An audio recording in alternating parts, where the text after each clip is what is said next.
Hi everyone, thanks for visiting my channel. I have a super short and sweet video for you today. Many of you have contacted me and asked me how I make my refried beans. If you've hung around my channel very much, you know that I love Mexican food, and refried beans is something that I make very regularly, if not weekly. So it's really simple to do. For those of you who are canners, if you have canned up the Mexican pinto beans that I shared, I will leave a link to that recipe in an iCard and in the description box below for you.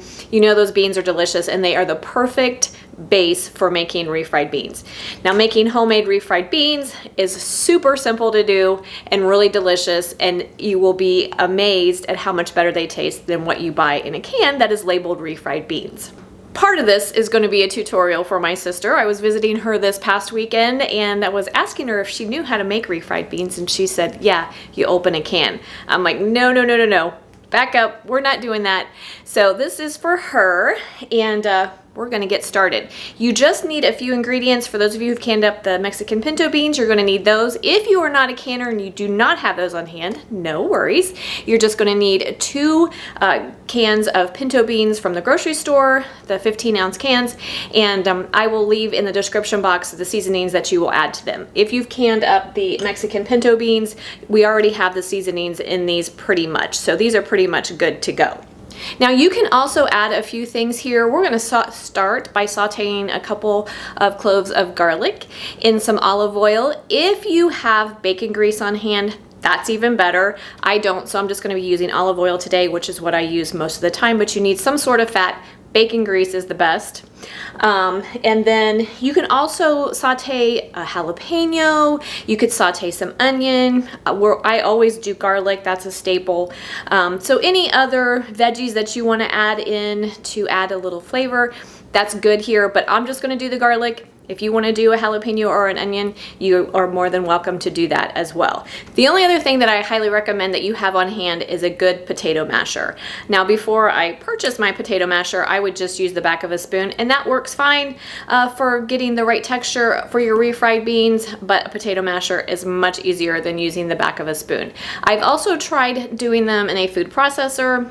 Wasn't a huge fan of that. The texture was not very good, in my opinion. It wasn't the correct texture. So a potato masher, in my opinion, is a must. So I'm gonna bring you in, we're gonna get started. Okay guys, here we go. Super easy stuff here. You want to preheat either a skillet or a saute pan. I just use a saute pan. We are going to add about a tablespoon of fat. I'm using some good quality olive oil. Again, the bacon grease is really the best for flavor, but olive oil works really well. We're gonna let that heat up for a second. And then to that, we are going to add 2 cloves of chopped garlic. And you're just gonna saute that till it's fragrant, about 30 seconds. Again, if you wanted to do some other veggies here, a jalapeno or another type of pepper, or if you wanted to add some onion, you could saute that here as well. I recommend doing that before you add the garlic. And once your garlic is smelling nice and yummy, then you're just going to go ahead and pour in your beans. You want your beans to be drained. A little bit of liquid is okay, but you don't need much. So I drain off most of the liquid, and then I take my handy dandy potato masher and just give them a really good mash to the texture that you like.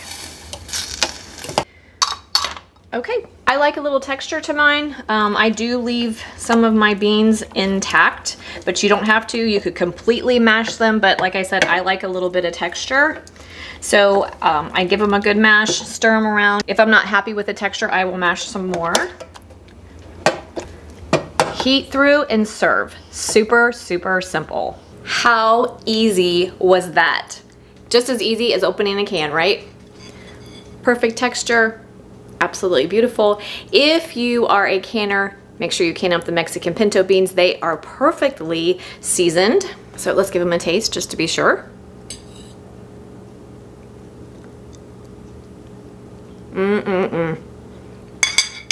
Absolute perfection. So ditch the pre-made refried beans, you guys. This is so easy. It took, what, 5 minutes to do it, and they taste so much better. I promise you, you will absolutely love them, and you will never want to buy them in a can again. So thanks for coming along with me today, guys. I hope you enjoyed this recipe. I hope you'll give it a try, and I hope to see you next time. Have a great day.